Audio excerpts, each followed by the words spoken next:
On December 6th, President Trump's words shook the world. He recognized Jerusalem as the capital of Israel, and whether he knows it or not, fulfilled his part in a frightening biblical prophecy. Because according to the final chapters of the Bible, our country and every American citizen are about to face its greatest tribulation. Only the church leaders know the true meaning of this biblical prophecy that is encrypted in the writings of 4 ancient prophets, inspired to send a warning across the centuries to all true Christians and patriots. Therefore, before watching this documentary, be forewarned. You are about to see how all the world's leaders and their armies are silently playing their part in the lead up to the greatest and darkest event in human history. An event that may leave 290 million Americans dead in its wake. Once you witness the chilling evidence of the words of our Lord coming true, there is no turning back. It will simply be impossible for you to go about your daily life like you used to, before knowing the truth. But take comfort, for it is God's will that you are here now, so that you may have the time to prepare, and maybe grant you salvation from all the wickedness of our times. And if you're feeling skeptical right now, let me ask you one question. Who would have thought 70 years ago that the Jewish people would have a country to call their own? Only those who read Ezekiel chapter 37. That is what the prophet wrote 2,700 years ago. The hand of the Lord was on me, and set me in the middle of a valley. It was full of bones. Then he said to me, "These bones are the people of Israel, my people. I will take the Israelites out of the nations where they have gone. I will gather them from all around and bring them back into their own land. I will make them one nation in the land on the mountains of Israel." Word by word, the prophecy made by Ezekiel came true. In 1947, the nation of Israel was born after the horror of the Holocaust, symbolized by the Valley of Bones. Scattered for more than 2,000 years, the Jewish people come from all over the world into this new state and made it an economic and military power. Yet, it was not whole. Israel needed Jerusalem to become its rightful capital again, and that only happened with the support of President Trump. However, to the north of Israel, other biblical prophecies have come true. The prophets Isaiah and Jeremiah write about this Syrian civil war. This is what the prophet Isaiah says: "Damascus will no longer be a city, but will become a heap of ruins." And these are the words of Jeremiah: "Damascus has become feeble. She has turned to flee, and panic has gripped her. Anguish and pain have seized her. Surely her young men will fall in the streets."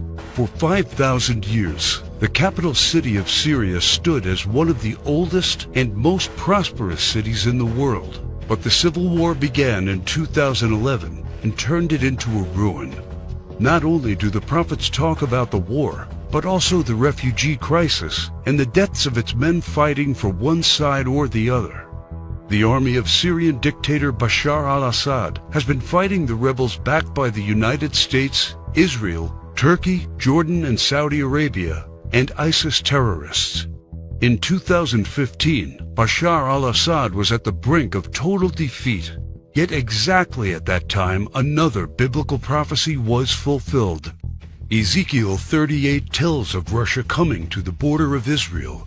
The word of the Lord came to me: "Son of man, set your face against Gog of the land of Magog. I will turn you around, put hooks in your jaws, and bring you out with your army. In the latter years you will come into the land of those brought back from the sword, and gathered from many people on the mountains of Israel." One only has to look at the map of the world as it was known at the time of the prophet to understand. To the north of the Caspian Sea, we find the people known as Magog, inhabiting the land known as Rosh. Over time, the ancient name of Rosh became current-day Russia. Twice, Ezekiel says that Magog will bring his armies from the extreme north to the border of Israel. None other than President Ronald Reagan, a devout Christian, said many times he truly believed Russia to be Magog according to Ezekiel. What about the word Gog? Bible scholars agree that the word Gog is not an actual name but a title. He is the ruler of the land of Magog, like a king or a czar. Ezekiel clearly says that Russia will come to the mountains of Israel in the latter years. This happened in September 2015 and never before. For the first time in history, the Russian Army, Navy, and Air Force became involved in a war in the Middle East. According to Ezekiel, Magog's armies has several allies: Persia, Cush, and Gomer and Togarmah. Iran has been known as Persia for much of its history during the time of the prophets and beyond. Right now, Iranian troops are on the ground in Syria, fighting side by side with the Russians and the forces loyal to the regime of Bashar al-Assad. Put and Cush are the ancient names of Libya and Egypt. Egypt and Libya both suffered civil wars, and the new leadership is very friendly to the Russians. But the greatest surprise is the land known to Ezekiel as Gomer and Togarmah. The historian Flavius Josephus references Togarmah and Gomer as the people that lived on the territory of present-day Turkey. In fact, Turkish history books identify these tribes as living on their land at the time of the prophets. 3 years ago, Turkey was a strong NATO ally, but everything changed after the failed coup attempt in 2016. Now, Turkey has become increasingly hostile to NATO and the United States. It forced NATO to remove forces from its bases. It's buying weapons from Russia. It fully condemned the idea of Jerusalem becoming the capital of Israel. And in fact, right now, the Turkish army is in Syria, fighting to defeat the enemies of the Syrian dictator. The End Times Alliance, prophesied in the first verses of Ezekiel chapter 38, has already been formed. Never in the history of mankind has there been an alliance between Russia, Iran, and Turkey. Now, one final prophecy needs to be fulfilled before the start of World War III. We saw how Jeremiah predicted the destruction of Damascus in chapter 49. But there is one more thing he wrote about that has not happened yet. And I will kindle a fire in the wall of Damascus, and it shall consume the palaces of Ben-Hadad. Ben-Hadad is not an actual person, but a title. Just do one simple search online, and you will discover that Ben-Hadad is the ruler of Aram Damascus. While it is clear that Bashar al-Assad is the current ruler of Damascus, Aram is a region in Syria now known as Aleppo. The city of Aleppo was just recently recaptured by the regime of Syrian President Bashar al-Assad with the help of Iran and Russia. And Jeremiah says that soon his palace will be burning. How does this happen? Look no further than the headlines of recent months, and you see time and time again Israel calling for the assassination of the Syrian dictator. Isaiah also writes about the end of Syria's dictator. The fortified city will disappear from Ephraim, and royal power from Damascus. This is the spark that ignites World War III. Ezekiel chapter 38 states that 2/3 of Israel will be destroyed in this coming war, and those left in the Holy Lands will face grief and pain and hardship. So what happens to the United States? Will we not help Israel at its darkest hour? To answer this question, we must first find the United States in biblical prophecy. John the Apostle in the book of Revelation and Jeremiah and Isaiah talk about another end-times nation in their writings, a nation called Babylon, or Mystery Babylon. The name is deeply symbolic. Ancient Babylon was a city made great by people who came from all parts of the ancient world, just like immigrants helped make the United States the world's only superpower. And because the prophets didn't know of the existence of the North American continent at the time of the visions, they called it Mystery Babylon. Some say biblical Babylon refers to ancient Iraq. But if that is true, why do the prophets see it as a nation surrounded by waters? O thou that dwellest upon many waters, abundant in treasures, where all who had ships on the sea became rich through her wealth, While biblical Babylon has plentiful access to waters rich in resources, most of Iraq is a desert and has only a narrow stretch of coastline. Why do the prophets talk about pollution when in ancient Iraq there could be no such thing? Thou hast destroyed thy land. I have polluted mine inheritance, and have given them into thine hand. Babylon mounts up to heaven, and descends above the heights of the clouds. These metaphors clearly reference a nation that has discovered flight. It is obvious that Babylon, or Mystery Babylon, can't be ancient Iraq. But the prophets have more to say about this end times nation. Babylon is hailed as a queen among nations, the lady of kingdoms. According to the prophets, Babylon reigneth over the kings of the earth. It is the praise of the entire earth, and an astonishment among the nations. It is a place of great riches, and the merchants of the earth are waxed rich through the abundance of her delicacies. In fact, the prophets say clearly that should something happen to Babylon, all worldwide trade would stop. The merchants of the earth will weep and mourn over her, because no one buys their cargoes anymore. It is the #1 military power, and it's called the hammer of the whole earth. Isaiah in verse 18, chapter 2, talks about how Babylon's beginning would be unique and awe-inspiring. America was created out of the former British colonies, a nation made out of many states just like the prophets foretold. Our ancestors were the first British colonists, and we speak their language. That's the reason why Jeremiah sees England like a mother to the U.S., according to verse 50, chapter 12. More so, the prophets talk about the lion that is on the sigil of the mother of Babylon. England uses the lion as its royal symbol. The last crew the prophets left us is incredibly accurate. The scripture often refers to Babylon as a woman. According to the book of Revelations, she sits atop water and has a golden cup in her right hand and a crown of 7 rays on her head. And the woman which thou sawest in that great city, which reigneth over the kings of the earth. The United Nations, in theory, reigns over all the kings of the earth, and is situated in New York, the great city where you can see the Statue of Liberty. The statue is the most well-known landmark in the U.S., and the symbol of Babylon the prophets are referring to in their clues. So why, then, are they also calling it the Whore of Babylon? The sculptor of the Statue of Liberty was Auguste Bertoldi, a Mason belonging to the Great Masonic Lodge in Paris. Before beginning the Statue of Liberty project, Bertoldi was seeking permission to construct a giant statue of the goddess Ishtar.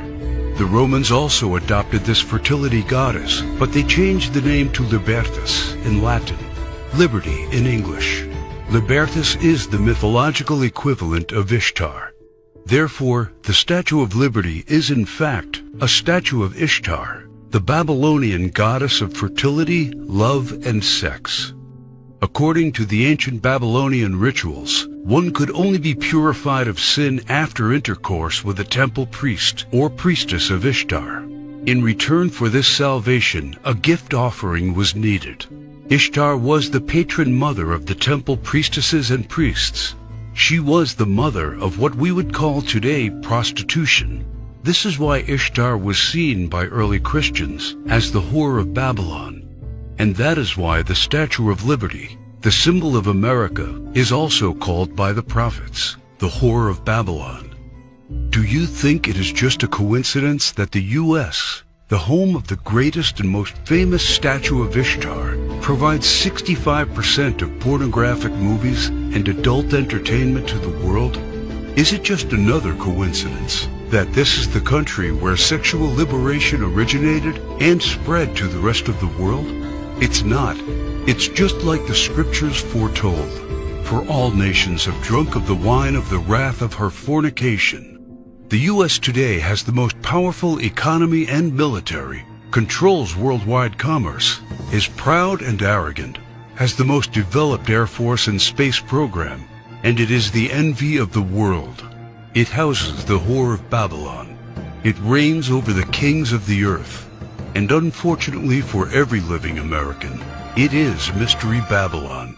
This is what the prophets say about the great enemy of Babylon. For out of the north there cometh up a nation against her, which shall make her land desolate. They come from a far country, from the end of heaven, and the weapons of his indignation to destroy the whole land. Remember which country the prophet said was from the north? The same country that Ezekiel said will lead a great alliance of nations to the borders of Israel. If war happens, the United States must be the first target.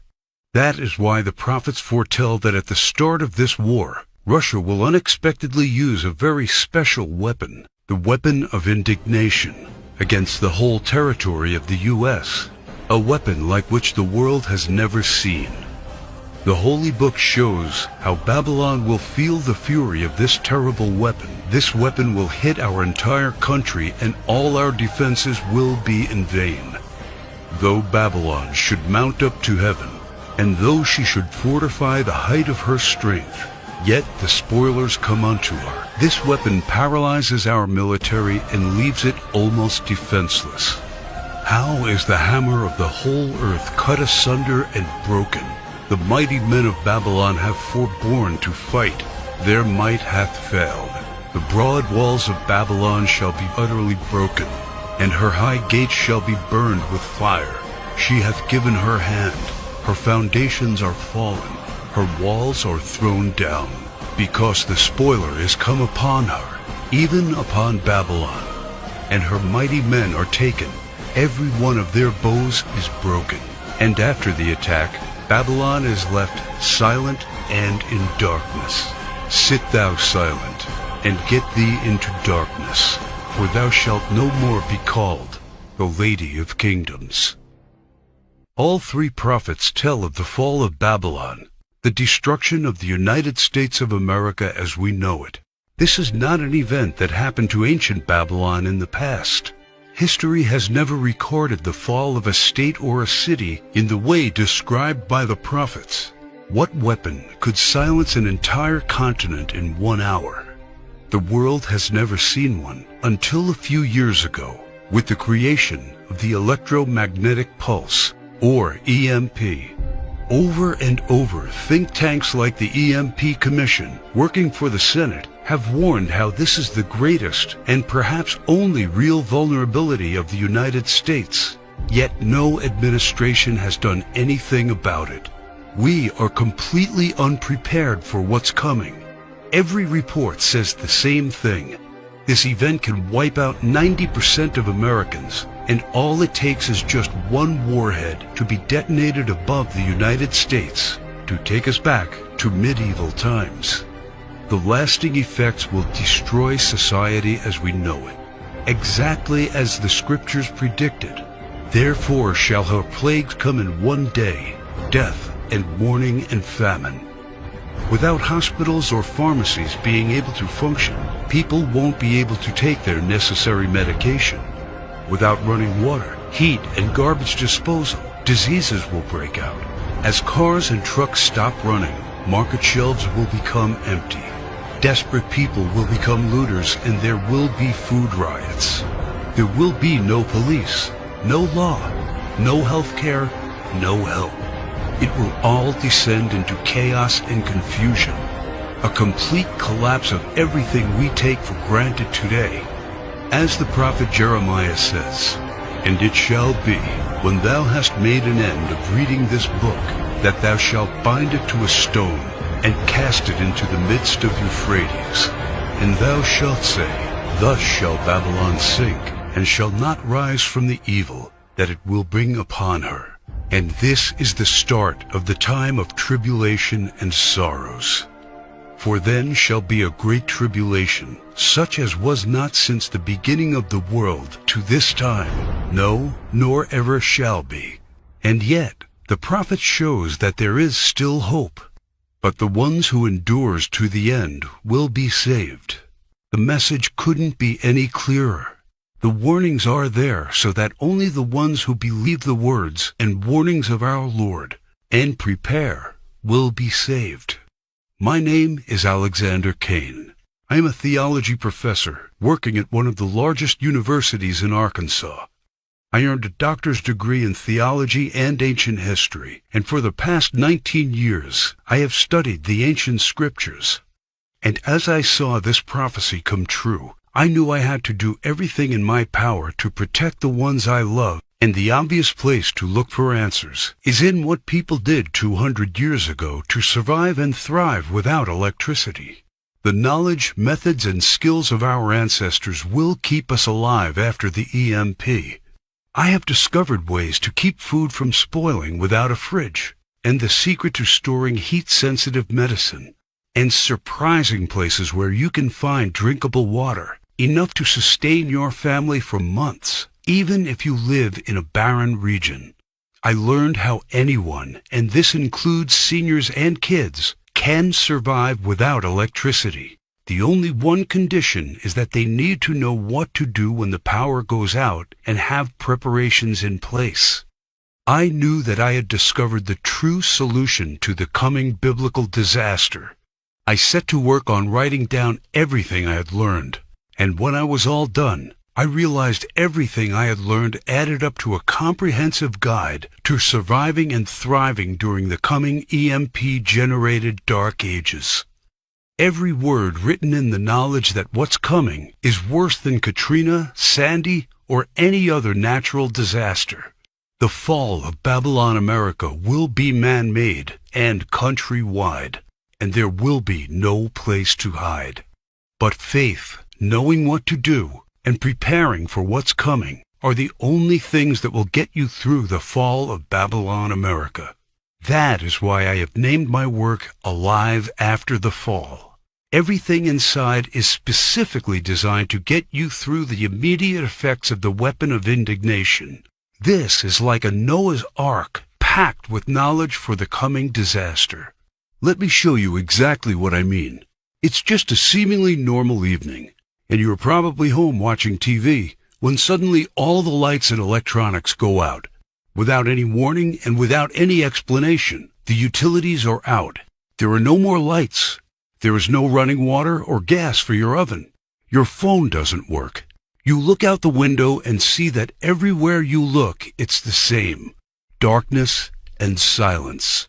You knew that this was coming. You know what has happened. And you know you are ready because you discovered and put into place a step-by-step plan to prepare for when the EMP strikes. That is what Alive After the Fall is all about. You know exactly how to find and cook food without using any power, and the hidden tricks to prevent your food and medicine from spoiling.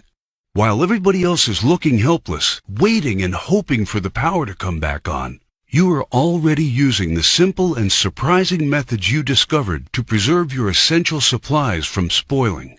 You and your loved ones will not be among those scavenging for scraps. You head to the local store fast and hoard the 7 must-have medicine supplies that you can use to keep away 84% of the diseases that will run rampant after the fall of Babylon. Now it's time to stock up fast before the stores are looted, and you will be there before the lawlessness starts. This stockpile will be worth more than gold after the EMP. You'll feel safer knowing you have protected essential electronics like flashlights from the EMP using a Faraday cage. This simple device will shield your electronics from the EMP. This device is sold on the black market for $600, but I will show you how to assemble one by using common parts that you have in your house in just under 23 minutes. By going through Alive After the Fall, you already discovered the 5 vital electronics that are crucial to have after the EMP strike, and they are all safe inside the Faraday cage. There will be other survivalists and preppers out there, and restoring some basic communication and lighting are the first steps towards rebuilding a society. You feel privileged knowing that you took all the steps. Your car still runs after the EMP, even though the pulse fries car engine circuits. Having transportation is a daily necessity right now, and a vital part of surviving when society breaks down. You will also need to know exactly how to make sure you and your loved ones stay calm and are prepared for the mental stress of such a calamity. And that's why when you get access to Alive After the Fall, you will also receive the Survivalist Mindset, keeping calm and assertive after the fall.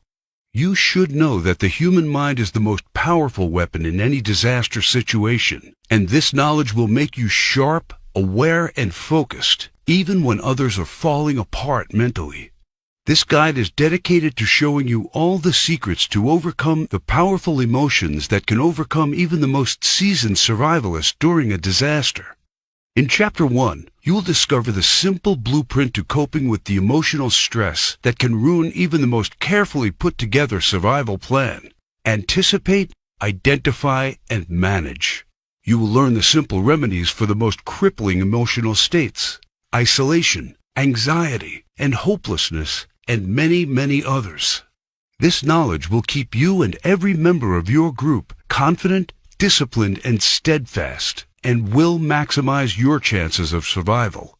How to keep morale up, and how to maintain a positive attitude. Using this information, you will become a true leader of the community. Keep in mind that many have lost their lives because they succumbed to emotional stress first, and having this tool will make sure you are not among them. The final thing you need to know immediately after the fall is how to keep basic hygiene and sanitary conditions. It's called Secret to Sanitization After the Fall. And this is what the final part of the Alive After the Fall package is designed to show you. How to be safe from diseases by using survival techniques to dispose of potentially harmful waste and garbage.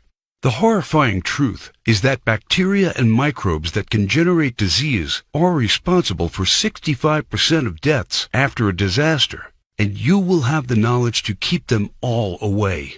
How to efficiently use limited hygiene supplies to maximize their effectiveness. You will take comfort knowing that you will make the most of the limited supplies you have, and that they will last 2 to 3 times more by using simple tricks. You will also discover how to prioritize hygiene needs during a disaster. Valuable resources must always be kept on high-priority sanitization needs and not squandered on petty ones. All of the information above is designed to take you through all the immediate effects of an EMP and to help you put together the best survival plan of this biblical disaster. When you get Alive After the Fall, you will also get access to the Alive After the Fall members area, where you can check out the products, download, and print them. I definitely advise you to keep multiple hard copies around. When the power goes out, all of this information has to be easily accessible. It took me 16 months to develop this state-of-the-art guide to surviving the EMP. This is hands-on, hard-earned experience and knowledge from those who discovered how to live a happy and even comfortable life without electricity. You will discover how to put together an EMP survival plan for your family, how to keep a cool head when society collapses around you, and how to be safe, clean, and keep diseases away. This is the vital and essential knowledge for the most dangerous and desperate times in American history. And it is the most important investment you will ever make because of one very important thing that you may have already realized. Money will become useless when Babylon America falls. Its value will become zero because people will need other stuff to survive. Knowledge, skills, and supplies will be the currency of the post-EMP world. These will be worth more than gold. That is why each dollar I receive for my guide will be used for something much more important. It is needed to keep my presentation online in order to get this crucial information to those people who need it and to those who are willing to take their fate into their own hands. Just like you, other American patriots and Christians need a chance to survive the coming disaster, and that is why the Alive After the Fall guide is now available for only $37. I don't know if you've noticed, but nothing just falls from the sky. God helps you, but He does not lay it on your table. You have to work hard and do things for yourself. As long as you are aware of this, your destiny rests solely on you and your willpower. You can truly change things, and you can do a lot more than you think you can. In order to take full advantage of this, and to help me spread the knowledge, you need only to click Get Instant Access and fill in the required information on the next page. We must keep this website running, warn others, and get them to prepare. And your contribution may save lives. And alive after the fall is not